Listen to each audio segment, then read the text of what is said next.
मेरे YouTube channel astro Naresh पर आपका स्वागत है। नमस्कार, मैं हूं नरेश कुमार और बात करेंगे गुरुदेव देवगुरु बृहस्पति की। देवगुरु बृहस्पति का गोचर 2023 में 22 अप्रैल को होगा और वो मेष राशि में गोचर करना शुरू करेंगे।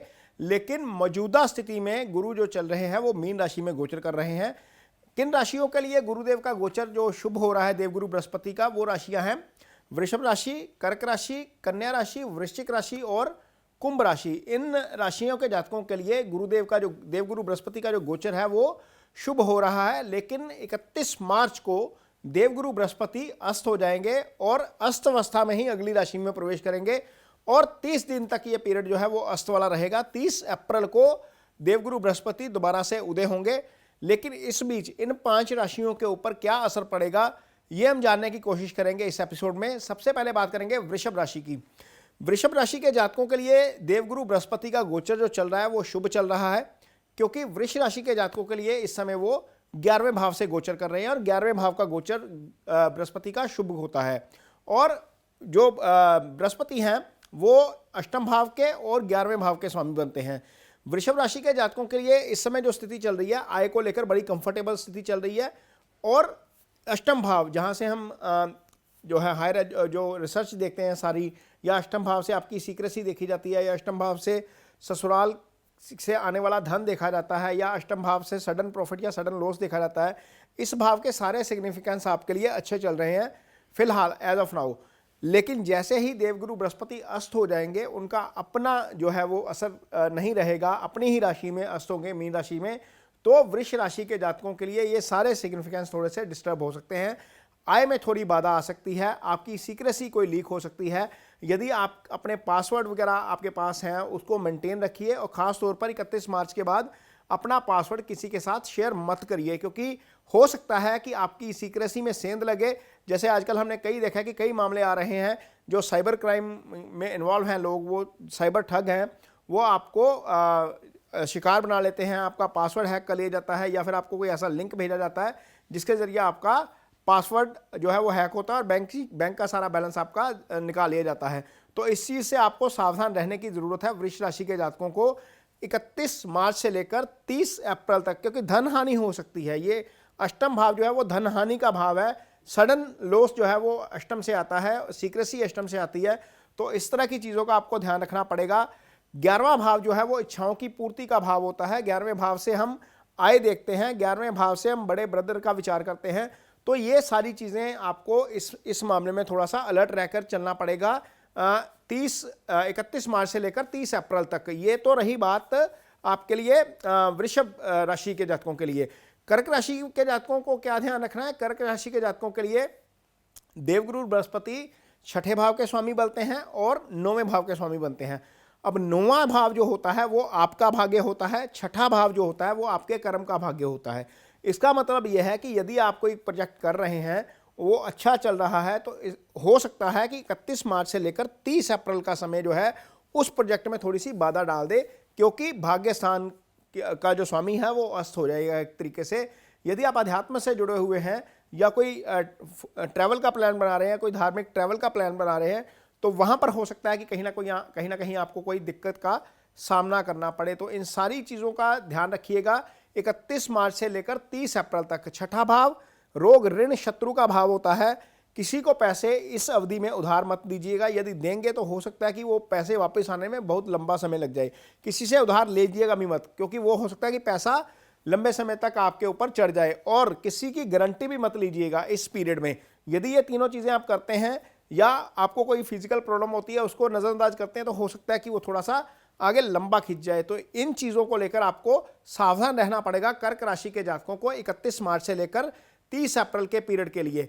अगली राशि है कन्या राशि, जिसके लिए 4थे और 7वें भाव के स्वामी जो हैं वो गुरु बनते हैं। यदि आपकी कुंडली में दशा गुरु की चल रही है, महादशा या अंतरदशा गुरु की चल रही है और गुरु अच्छा फल कर रहे हैं, तो हो सकता है कि इन 2 भावों के फलों में आप में कमी आ जाए। अब चौथा भाव क्या होता है? चौथा भाव सुख स्थान है।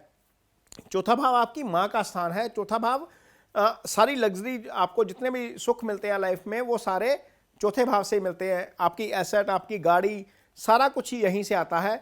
यदि आप कुछ इस तरह का प्लान कर रहे हैं 31 मार्च और 30 अप्रैल के मध्य, तो इसको कोशिश करिए कि डेफर करिए, क्योंकि ये समय अच्छा नहीं है।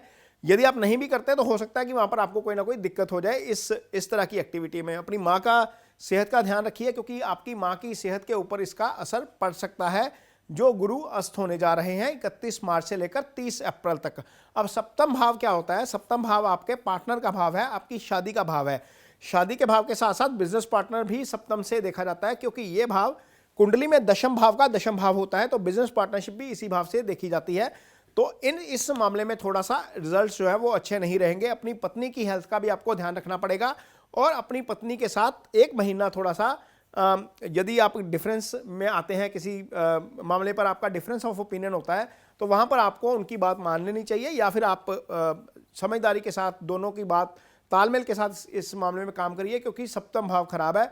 हो सकता है कि वहाँ पर आपका कन्फ्लिक्ट हो जाए आपकी पत्नी के साथ। तो ये कन्या राशि के जातकों के लिए ध्यान रखने वाली बात है 31 मार्च से लेकर 30 अप्रैल तक। अगली राशि है वृश्चिक राशि, जिसमें दूसरे और पांचवें भाव के स्वामी गुरु बनते हैं। ये दोनों ही भाव अच्छे भाव हैं, क्योंकि जो दूसरा भाव है वहाँ से आपका धन देखा जाता है। धन स्थान दूसरे भाव को कहते हैं।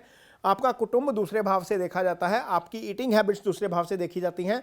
आपका जो माउथ से संबंधित जितनी भी डिजीज़ हैं वो दूसरे भाव से आती हैं।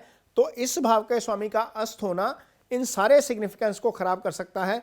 पांचवा भाव आपका जो है वो इजी गेंस का भाव होता है। पांचवा भाव आपका लव अफेयर का भाव होता है। पांचवें भाव से हम जो है वो आपका स्टेट ऑफ माइंड देखते हैं। हायर एजुकेशन पांचवें भाव से आती है। बच्चा जो है वो कंसेप्शन जो है वो पांचवें भाव से देखा जाता है, यानी कि किसी के यहाँ पर कोई संतान हो रही है या संतान होने का योग बन रहा है, या कोई प्रेग्नेंट फीमेल है, तो वहाँ पर इसका जरूर ध्यान रखना पड़ेगा, क्योंकि पांचवें भाव का स्वामी अस्त होने जा रहा है, और वो स्वामी जो इस भाव का कारक भी है और संतान का कारक भी गुरु ही होता है। तो यहाँ पर ज़्यादा चीज़ें ध्यान में रखनी पड़ेंगी वृश्चिक राशि के उन जातकों को जिनके घर में नया मेहमान आने वाला है 31 मार्च से लेकर 30 अप्रैल तक। और धन को लेकर थोड़ी सी दिक्कत रह सकती है, क्योंकि धन भाव का स्वामी अस्त हो जाएगा। ईटिंग हैबिट्स अपनी ध्यान में रखिएगा, और किसी दोस्त के ऊपर जो आपका बहुत अच्छा दोस्त है, या कोई ऐसा शख्स है जिसके ऊपर आप भरोसा करते हैं, तो इस अवधि में थोड़ा सा ध्यान रखिएगा। कहीं पर भी कोई भी आपको डिच कर सकता है, और कई बार ऐसा होता है कि हम जिस पे सबसे ज़्यादा भरोसा करते होते हैं वही हमें डिच कर जाता है। तो वो चीज़ आपको इस मामले में सिर्फ 30 दिन के लिए सावधान रहने की ज़रूरत है, क्योंकि इस भाव के सिग्निफिकेंस डिस्टर्ब हो रहे हैं 30 दिन के लिए। तो ये वृश्चिक राशि के जातकों की बात थी। अब आएंगे कुंभ राशि पर, जो पांचवी राशि है। इस राशि में जो है वो गुरु दो इंपॉर्टेंट घरों के स्वामी हैं, और दोनों ही भाव जो है वो धन से जुड़े हुए हैं, क्योंकि कुंभ राशि के लिए गुरु आय भाव के भी स्वामी बनते हैं और धन भाव के भी स्वामी बनते हैं, और दोनों भावों के कारक भी गुरु ही हैं। अब दोनों भावों के जब कारक गुरु हैं, आय भाव के स्वामी भी गुरु बनते हैं, धन भाव के स्वामी भी गुरु बनते हैं, तो निश्चित तौर पर आय में कहीं ना कहीं कोई ना कोई व्यवधान पड़ सकता है, क्योंकि दूसरा भाव जो है वो कुटुंब का भाव भी है। हो सकता है फैमिली में भी कहीं ना कहीं कंफ्लिक्ट बढ़े, या आपकी ईटिंग हैबिट्स को वो 31 मार्च के बाद डिस्टर्ब करे, या 11वां भाव भाई का भाव होता है बड़े का, वहाँ पर कोई ना कोई कंफ्लिक्ट हो सकता है, या उनकी सेहत को कोई ना कोई दिक्कत हो सकती है। तो इन दो भावों के सिग्निफिकेंस डिस्टर्ब होंगे कुंभ राशि के जातकों के लिए। तो ये इस प्रोग्राम को, इस कार्यक्रम को एक डरावे वाले तरीके से ना लिया जाए। इस कार्यक्रम को सिर्फ इस तरीके से लिया जाए, क्योंकि सब जगह पर आपने पढ़ा हुआ है कि आपकी कुंडली के लिए गुरु का गोचर अप्रैल तक शुभ है, लेकिन गुरु जब वक्री होते हैं या गुरु अस्त हो जाते हैं तो वो अपने शुभ फलों को त्याग देते हैं, या उनमें कमी आ जाती है। इसलिए ये कार्यक्रम आपको दिया गया है, ताकि इस मामले में आप थोड़े से सचेत रहें, थोड़े से अलर्ट रहें, थोड़ा सा ध्यान में रहकर काम कीजिए। बाकी ये कार्यक्रम आपको कैसा लगा, इस पर कमेंट बॉक्स में मुझे अपनी राय ज़रूर दीजिए। मुझे आपकी राय का इंतज़ार रहेगा। यदि ये कार्यक्रम आपको अच्छा लगा तो इसे शेयर ज़रूर करिए, ताकि ये और लोगों तक पहुंच सके। इसके साथ ही मुझे दीजिए इजाज़त। नमस्कार।